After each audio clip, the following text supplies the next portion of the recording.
Son las 2 de la tarde, la 1 en Canarias. Radio María.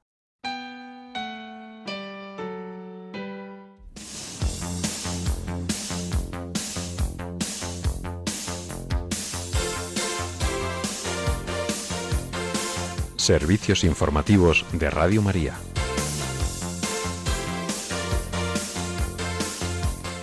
Radio María impulsará la evangelización en África tras lograr cubrir los proyectos en Uganda, Camerún y la República del Congo, gracias a los bienhechores de esta maratón, que ya han empezado a colaborar con el siguiente proyecto en Irlanda.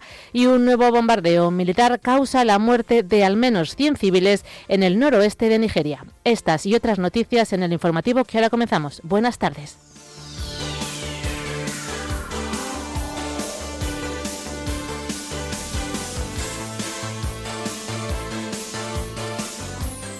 En Mozambique, el obispo de Quelimane pide que recen por ellos ante la violencia que no cesa en Cabo Delgado. El Papa León XIV insta a los participantes del 8º coloquio entre el Dicasterio para el Diálogo Interreligioso y el Real Instituto de Estudios Interreligiosos a dar voz a quienes sufren y a transformar la indiferencia en solidaridad. El Centro de Cáritas Cedia 24 Horas espera con ilusión la visita del Papa León XIV para que dé voz y visión a las personas sin hogar. La Archidiócesis de Madrid se prepara para celebrar la fiesta de su patrón San Isidro Labrador. El primer ministro británico traslada a su gabinete su intención de seguir al frente del gobierno pese a las presiones internas. Israel crea un tribunal militar para juzgar a implicados en los ataques del 7 de octubre de 2023. En España, el Tribunal Supremo retrasa al 22 de mayo la vista sobre las medidas cautelares contra la regularización extraordinaria de migrantes. El fiscal jefe de Huelva advierte de que el crecimiento del narcotráfico en la provincia es una realidad preocupante y reclama más medios para luchar contra las mafias. Y en deportes, el tenista español Martín Landaluce se clasifica para los octavos de final del Masters 1000 de Roma.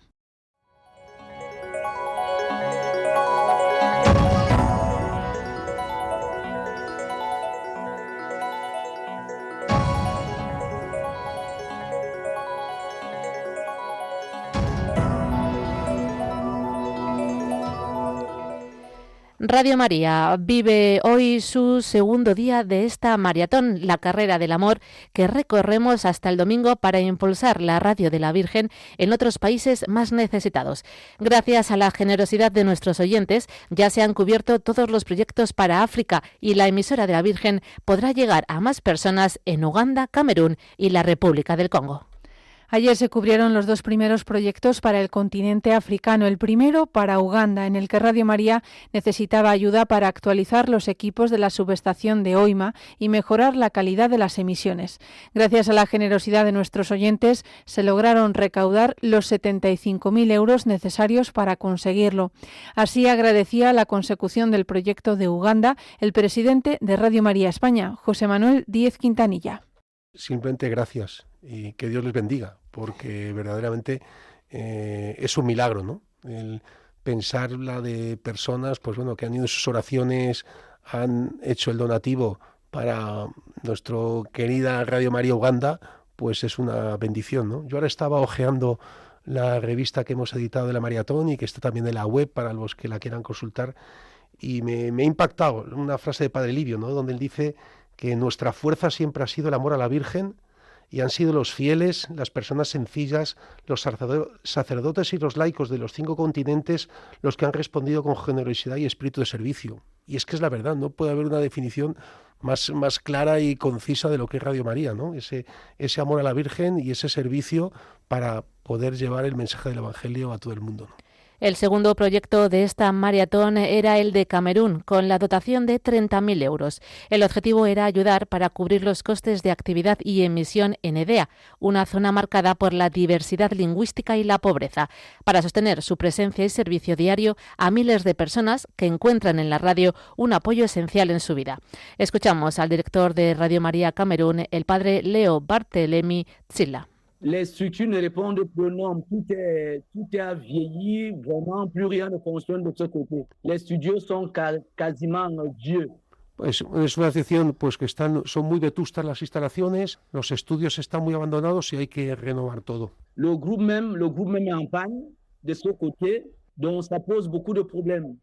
Et il faut revoir les salles des machines là où se trouve la radio elle-même. C'est trop petit, c'est trop exigu. También hay un problema pues con la electricidad y necesitan renovar todos los equipos, que era este generador del que estábamos hace unos momentos hablando. Donc voilà un peu la situation aussi et ce qui va avec. Si la radio ne donne pas, les auditeurs ne peuvent pas contribuer. Par conséquent, la radio se meurt, il n'y a pas d'entrée d'argent. Pues bueno, es fundamental que pueda seguir emitiendo para poder cubrir esa importante área del país.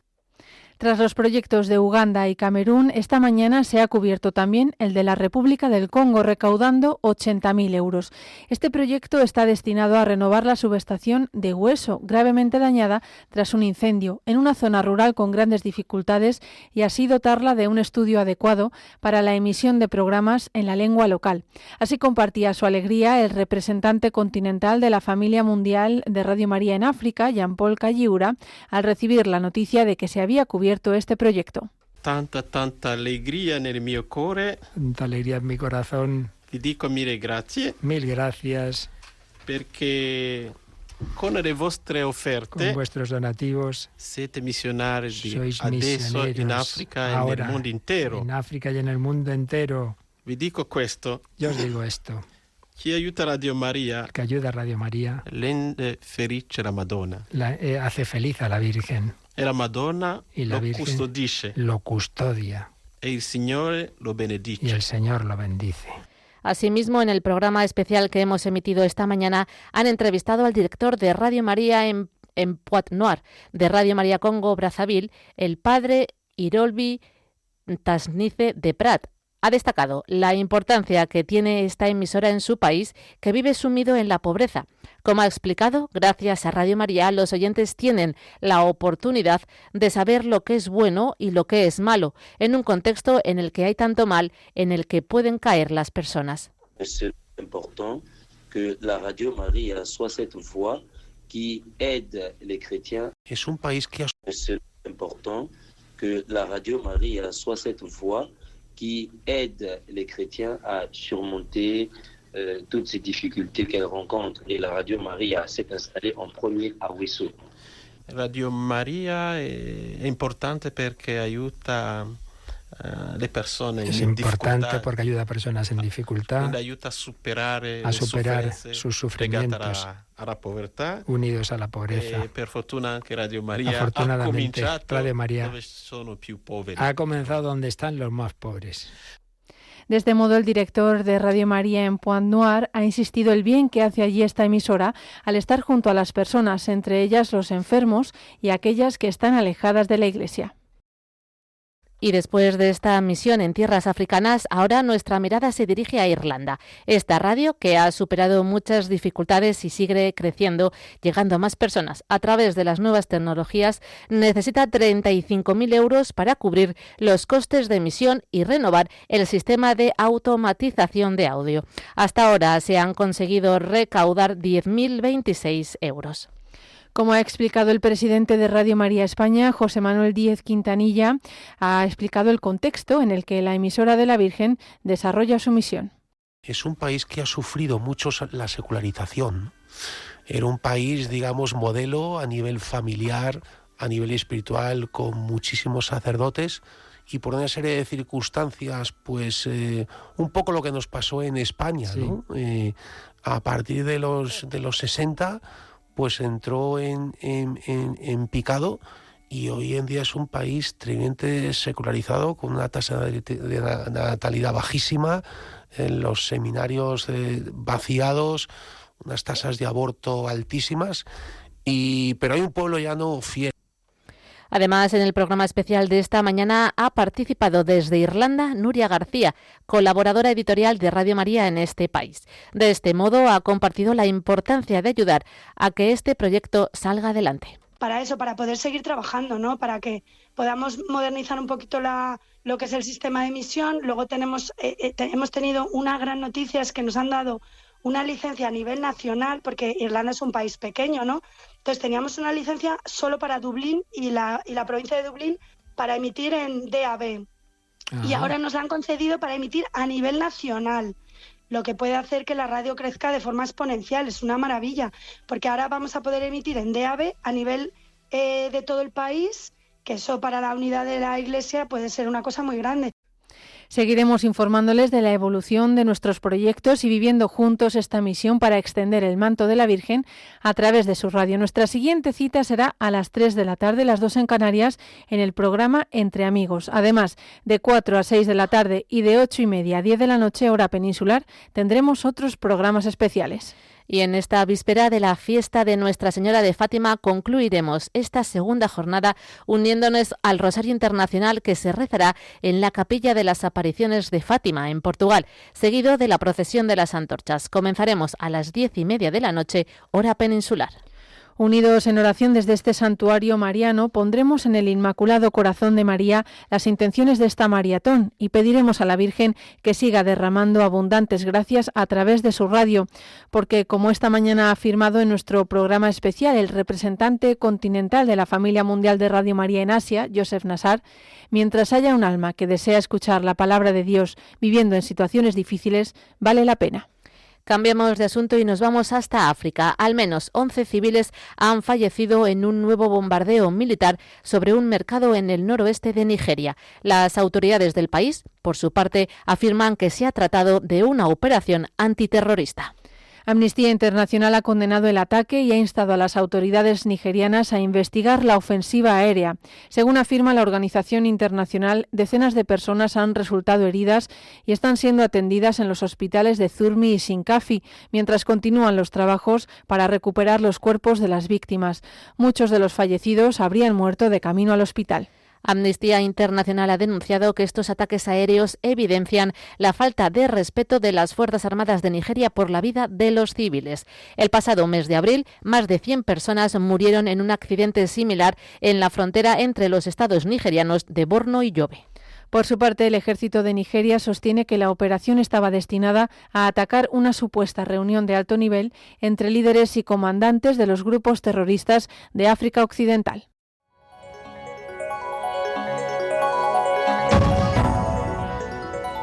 Noticias de la Iglesia en el mundo.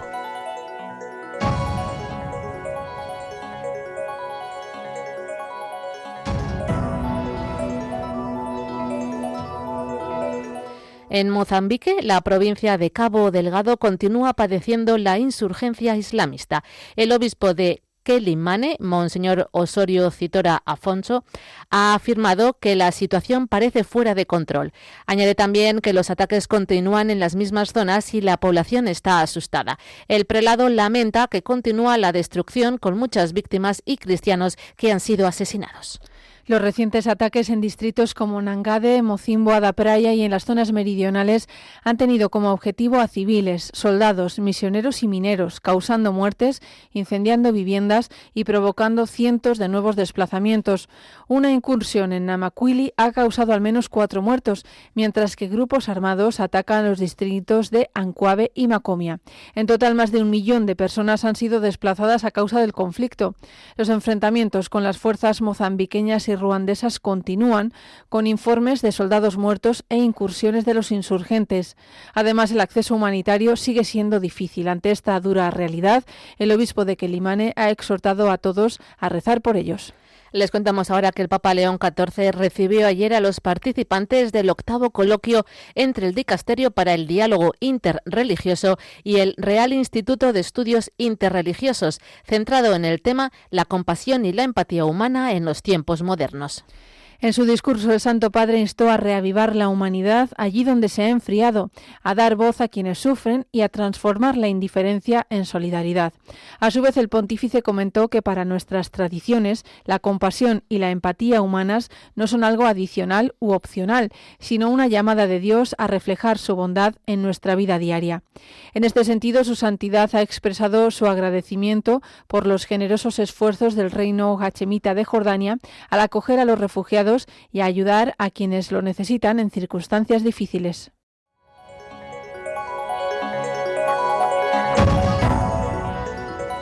Noticias de la Iglesia en España. Esta mañana los medios de comunicación han podido comprobar de primera mano la labor que realiza Cedia 24 horas, el Centro para Personas Sin Hogar de Cáritas Diocesana de Madrid, que visitará el Papa León XIV el mismo día de su llegada a la capital. Este centro, que está a punto de cumplir 50 años, está situado en el barrio de Lucero, cerca de Carabanchel.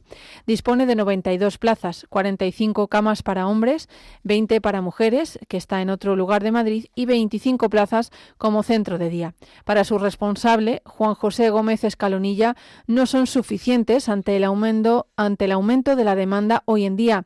El año pasado atendieron a más de 2.500 personas y pudieron dar plaza a unas 880. El responsable de Cedia también ha indicado que en este centro el protagonista es la persona y ellos solo son las manos que les acompañan. 29 profesionales, así como unos 70 voluntarios, son los encargados de atender con amor y esmero a los que se acercan. Asimismo, ha explicado que las personas que están ahí suelen ser personas que han tenido un mal divorcio, un mal despido y de repente se han encontrado en la calle. Durante el mes de estancia en el centro se imparten talleres de cara a su reinserción y se les ayuda para que encuentren un lugar donde vivir. También se les acompaña psicológica y espiritualmente gracias a la colaboración de la parroquia de la Crucifixión del Señor, que está al lado. Tanto los profesionales, voluntarios como los usuarios de Cedia 24 horas esperan que la visita del Papa dé voz y visión a las personas sin hogar y con dificultades. Por eso consideran un privilegio y una suerte que el Santo Padre haya querido visitarles. Lo hará el sábado 6 de junio a las 6 de la tarde. Por otro lado, con motivo también de la visita del Papa León XIV a España, la Universidad Católica de San Antonio de Murcia, la UCAM, está preparando un amplio despliegue de peregrinos que se desplazarán a Madrid para acompañar al Papa en los actos que se desarrollarán en la capital. La universidad se encuentra en plena fase de inscripciones a este gran evento en el que participarán estudiantes, trabajadores y familiares de su comunidad universitaria. Entre otros actos, como la vigilia de jóvenes y la misa del Corpus Christi, la UCAM también participará en el encuentro Tejer Redes con el mundo de la cultura, del arte, de la economía y del deporte, con el Santo Padre, que se celebrará el domingo 7 por la tarde en el Movistar Arena. Además de los actos centrales con el Santo Padre, la UCAM celebrará la noche del viernes 5 de junio en su campus de Madrid, situado en Torrejón de Ardoz, una vigilia de oración que servirá de arranque de su participación en este histórico evento. Cambiamos de asunto. La Archidiócesis de Madrid se prepara para celebrar la fiesta de su patrón, San Isidro el Labrador, el próximo 15 de mayo. Con este motivo, la Real Colegiata de San Isidro acogerá los actos litúrgicos organizados en su honor por la Real, muy ilustre y primitiva Congregación de San Isidro de Naturales de Madrid. Como cada año, son muchos los actos previstos en varios lugares de la ciudad. Entre ellos, esta semana se está celebrando el quinario preparatorio en la Real Colegiata de San Isidro. Cada día, a las 7:15 de la tarde, se celebrará la exposición del Santísimo, el rezo del Santo Rosario y el ejercicio del quinario. A continuación, se celebra la Eucaristía. Ayer este quinario estuvo presidido por el obispo emérito de Segovia, Monseñor César Franco, quien reflexionó sobre San Isidro y la oración. Esta tarde lo presidirá el vicario episcopal de la Vicaría 3 de Madrid, el padre Ángel López Blanco. Meditará sobre San Isidro y el trabajo. Además, hasta el viernes 15 de mayo se mantiene abierto el camarín sepulcral de San Isidro. Ese día, en la fiesta de San Isidro, el arzobispo de Madrid, el cardenal José Cobo, presidirá una santa misa en la Real Colegiata de San Isidro a las 10 de la mañana. Concelebrarán los obispos auxiliares de Madrid, el cabildo y numerosos sacerdotes. Contará con la asistencia de autoridades y la representación de las hermandades madrileñas y grupos tradicionales castizos. Entre otros actos, a las 7 de la tarde partirá una procesión desde la Real Colegiata de San Isidro con las imágenes de San Isidro y Santa María de la Cabeza.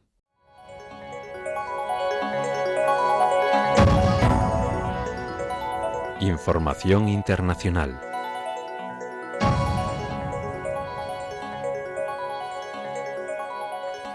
El primer ministro del Reino Unido, Keir Starmer, ha trasladado a su gabinete su intención de seguir al frente del Ejecutivo del país a pesar de las crecientes presiones internas. Más de 70 diputados laboristas exigen su salida y se ha producido ya la primera dimisión dentro de su gobierno. La ministra de Descentralización, Fe y Comunidades, Miata Fabulle, ha renunciado hoy a su cargo.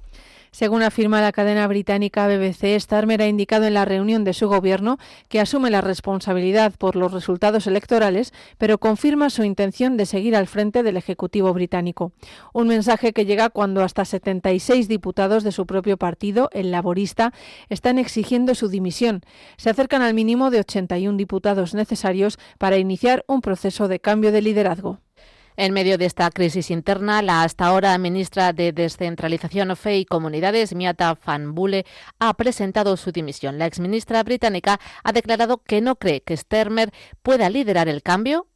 Ha confirmado y ha instado también al primer ministro a que establezca un calendario para una transición ordenada. Es el primer miembro del Gobierno de Reino Unido que abandona su puesto tras la derrota de los laboristas en las elecciones locales del pasado jueves, en las que el partido de derecha Reform, liderado por Nigel Farage, ha ganado terreno. Nos vamos ahora hasta Oriente Medio. Las autoridades de Irán han afirmado que su propuesta es el único modo de poner fin a la guerra en la región sin que intervenga Estados Unidos. Una propuesta que fue considerada totalmente inaceptable por el presidente estadounidense Donald Trump y que incluye hasta 14 puntos que Irán propone para poner fin a la guerra en un plazo de 30 días. Entre ellos se incluye la retirada de las tropas estadounidenses de países cercanos a Irán, la descongelación de bienes iraníes y garantías por parte de Estados Unidos contra posibles ataques. Irán también reclama el levantamiento de sanciones, pago de reparaciones por parte de Estados Unidos y la creación de un nuevo mecanismo, afirman, para el estrecho de Hormuz. Estados Unidos e Irán están sumidos en un proceso de diálogo mediado por Pakistán. Sin embargo, las diferencias entre ambas posturas han impedido hasta ahora que se celebre una segunda reunión en Islamabad. Más noticias. El Parlamento de Israel ha aprobado la creación de un tribunal militar especial ubicado en Jerusalén para juzgar a cientos de supuestos implicados en los ataques del 7 de octubre de 2023 encabezados por Hamas. Unos ataques que han dejado en torno a 1.200 muertos y cerca de 250 personas secuestradas. 93 de los 120 legisladores del Parlamento israelí han apoyado esta medida y se ha anunciado que los juicios serán públicos y retransmitidos a través de diversos medios de comunicación del país. Uno de los organismos promotores de la creación del tribunal ha estimado que habrá más de 300 acusados, entre los que estarán supuestos integrantes del brazo armado de Hamas, la Nukba, y serán juzgados, entre otros cargos, por agresiones contra el pueblo judío y por crímenes de guerra y contra la humanidad. La luz verde a la creación de este tribunal llega después de que el Parlamento israelí aprobara un proyecto de ley que prevé la pena de muerte para los palestinos condenados por homicidio en casos de terrorismo, una norma solo aplicada en los tribunales militares de Cisjordania.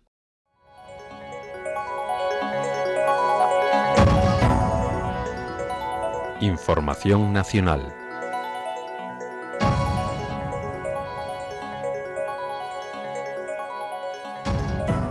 El Tribunal Supremo ha pospuesto al próximo 22 de mayo la vista convocada para escuchar las peticiones presentadas para paralizar de forma cautelar el Real Decreto para la regularización extraordinaria de inmigrantes aprobado por el Gobierno mientras se resuelve el fondo del asunto. Según una providencia recogida por Europa Press, la Sala de lo Contencioso Administrativo aplaza la convocatoria, prevista inicialmente para mañana por necesidades del servicio. Por parte del Ejecutivo está previsto que la Abogacía del Estado acuda a defender que no se suspenda la regularización.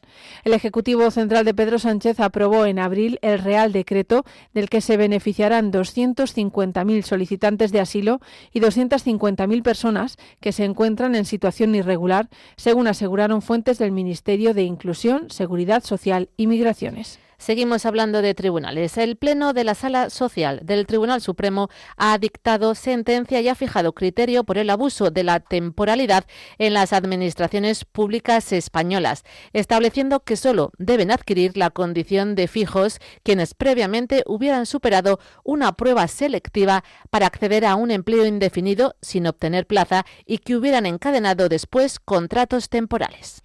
En la sentencia, el alto tribunal ha publicado las medidas adecuadas para prevenir y reparar el abuso en la temporalidad y garantizar la eficacia del acuerdo del marco europeo sobre el trabajo de duración determinada. Dichas iniciativas consisten en el abono de una indemnización calculada conforme a los criterios fijados por el Tribunal Superior de Justicia de la Unión Europea y la remisión del testimonio de la sentencia, en la que se constate que se ha producido un abuso en la temporalidad a la Inspección de Trabajo y de la Seguridad Social. Con esa documentación se iniciaría el correspondiente procedimiento sancionador. Nos vamos a trasladar ahora hasta Huelva, donde el fiscal jefe Alfredo Flores, en una entrevista concedida a Onda Cero, ha advertido de que el crecimiento del narcotráfico en la provincia es una realidad, ya que tanto el volumen de droga intervenida como el número de detenciones ha experimentado un salto cualitativo muy preocupante en los últimos 7 años. Alfredo Flores ha señalado que el narcotráfico actual no tiene nada que ver con el de los años 90 o principios de los 2000. El fiscal ha explicado que la entrada de la cocaína en las rutas tradicionales del hachís ha provocado que las organizaciones criminales adopten medidas de seguridad mucho más agresivas y sofisticadas, incluyendo el uso de armas de guerra con un enorme potencial lesivo. El fiscal ha defendido el trabajo de las fuerzas y cuerpos de seguridad del Estado y ha insistido en que las organizaciones criminales parten con ventaja porque carecen de límites legales y cuentan con una gran capacidad económica. Por ello, el fiscal jefe de Huelva ha pedido reforzar no solo los medios policiales, sino también el sistema judicial, para evitar el colapso de los juzgados y acelerar los procedimientos que en algunas ocasiones se retrasan hasta 5 años. El Ministerio de Sanidad ha confirmado el resultado positivo en antivirus de uno de los 14 pasajeros españoles del MV Ondius, que fue aislado ayer en una unidad de alto nivel del Hospital Gómez Ulla de Madrid, mientras los otros 13 han vuelto a dar resultado negativo en la segunda prueba. Según han informado fuentes de sanidad, el hombre que desde ayer permanece ingresado en la unidad de aislamiento y tratamiento de alto nivel del centro madrileño, tras un primer positivo provisional, presenta desde anoche febrícula y ligera desaturación, aunque en el momento actual se encuentra aparentemente estable y sin empeoramiento clínico evidente. Los otros 13 españoles del crucero que están ingresados en el Hospital Gómez Ulla y que por el momento han dado negativo, seguirán en aislamiento.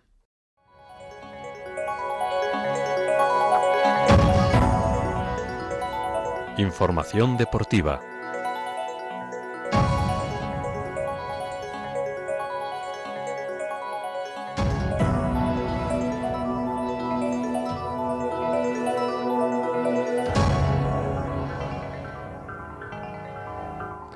Hoy hablamos de tenis. El español Martín Landaluce ha avanzado a los octavos de final del torneo de Roma, quinto Masters 1000 de la temporada, tras superar al italiano Mattia Bellucci por 6-4, 6-3.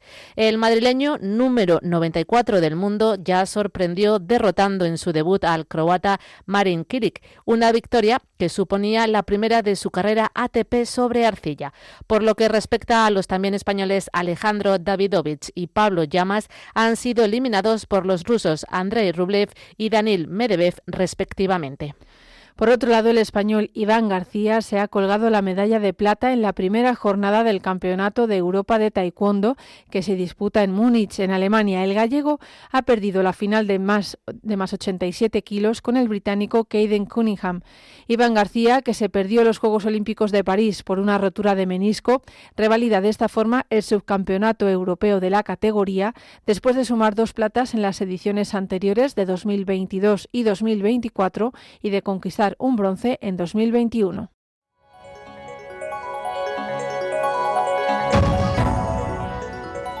Noticias autonómicas. Nos trasladamos hasta Baleares para contarles que el próximo jueves finaliza el plazo para solicitar plaza en educación infantil, primaria, ESO y educación especial. Nos amplía estas y otras noticias nuestro corresponsal en las islas, Pedro García. Buenas tardes, Pedro. Muy buenas tardes en el nombre del Señor. Así es, y la Consejería de Educación en Universidades recuerda que el proceso que se inició el 4 de mayo permite a las familias solicitar plaza en los centros educativos y permanecerá abierto hasta esa fecha límite. El día 1 de junio se publicarán las listas provisionales de alumnos admitidos en los centros y el periodo de reclamaciones será del día 2 al 4 de junio. Las listas definitivas se harán públicas el 19 de junio. Este procedimiento de admisión se rige por la nueva orden de escolarización publicada por la Consejería de Educación y Universidades este 2026, mediante la cual se ha desarrollado la resolución de escolarización para el próximo curso. La normativa refuerza la equidad del sistema educativo con mecanismos que garantizan una distribución equilibrada e inclusiva del alumnado con necesidades específicas de apoyo educativo. En otro orden de cosas, una nueva institución académica con vocación de permanencia y ambición estratégica marca un hito en el mapa educativo de Mallorca. El Centro Universitario Beato Luis Belda, impulsado por la Fundación Universitaria San Pablo CEU, es un proyecto que aspira a reforzar la oferta académica en Baleares, retener talento joven y conectar la formación con las necesidades reales del sistema sanitario. Por primera vez, el grupo CEU, uno de los principales referentes de la educación privada en España, implantará en las Islas Baleares un proyecto universitario propio centrado en el ámbito de las ciencias de la salud. Con más de 90 años de trayectoria, el CEU no es un recién llegado al sistema educativo. Nació en 1933 bajo el impulso de la Asociación Católica de Propagandistas. El grupo ha consolidado un modelo educativo basado en la formación integral, la excelencia académica y el compromiso social. Hoy cuenta con 28 centros educativos, más de 47.000 alumnos y una oferta de más de 200 titulaciones que abarcan desde la educación infantil hasta el doctorado.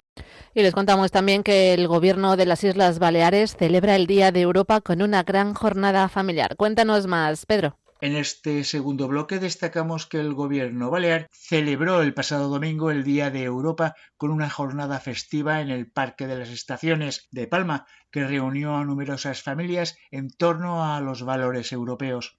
Esta conmemoración llega además en un año especialmente significativo, coincidiendo con el 40º aniversario de la adhesión de España a la Unión Europea. 4 décadas de progreso, cooperación, igualdad, diversidad, cohesión y tolerancia, enriqueciendo a las comunidades y creando un ambiente más vibrante, inclusivo y con perspectiva de género. Y cambiando de tercio, en el Boletín Oficial de las Islas Baleares se ha publicado la convocatoria de ayudas de movilidad dirigidas al alumnado de formación profesional del sistema educativo que cursa estudios en centros sostenidos con fondos públicos de una isla distinta a la de residencia, dentro del ámbito de las Islas Baleares. Esta línea de ayudas tiene como objetivo compensar las desventajas derivadas de la insularidad, garantizar la igualdad de oportunidades y facilitar la continuidad de los estudios de formación profesional. Y la noticia para recordar. La vivienda se ha convertido en uno de los grandes desafíos que encuentran los hogares para poder cubrir sus gastos básicos y llegar a final de mes sin grandes dificultades. Los organismos internacionales recomiendan no superar el 30% de los ingresos destinados al alquiler o hipoteca, algo que se dobla fácilmente en Baleares. Por otra parte, la cesta de la compra se ha encarecido en Baleares de forma alarmante, situando al archipiélago por encima del resto de comunidades. Un dato que, sumado al precio de la electricidad y los carburantes, impide que cada vez más familias lleguen a final de mes. El archipiélago sigue siendo una de las comunidades con la cesta de la compra más cara de España. En 2025, el gasto medio por persona y año en alimentación ascendió a unos 2.130 euros, un 14,8% más que la media nacional. La compra mínima mensual para cubrir productos básicos, alimentación e higiene está en torno a los 532 euros para familias de 3 miembros. Tener trabajo en las islas no supone tener las necesidades cubiertas. Y esto es todo desde Baleares. Muchas gracias. Paz y bien. Muchísimas gracias, Pedro, y hasta la semana que viene.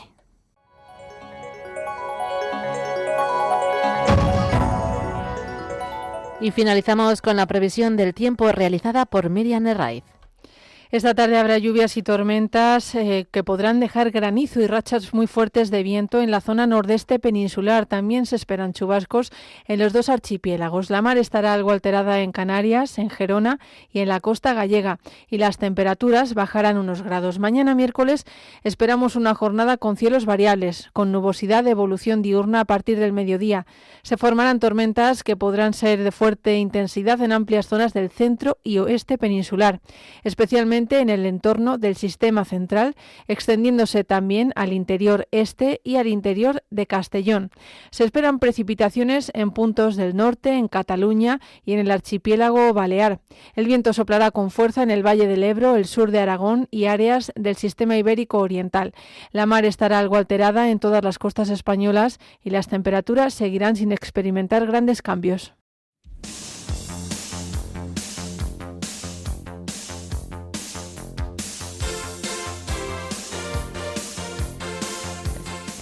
Es todo por ahora, los hemos acompañado en la redacción Cristina Abad, Yolanda Gómez, Mónica Martínez y Paloma Méndez. Y en los micrófonos Marta Troyano y Natalia Otero de Bustos.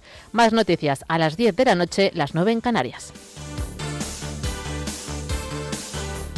Informativos de Radio María.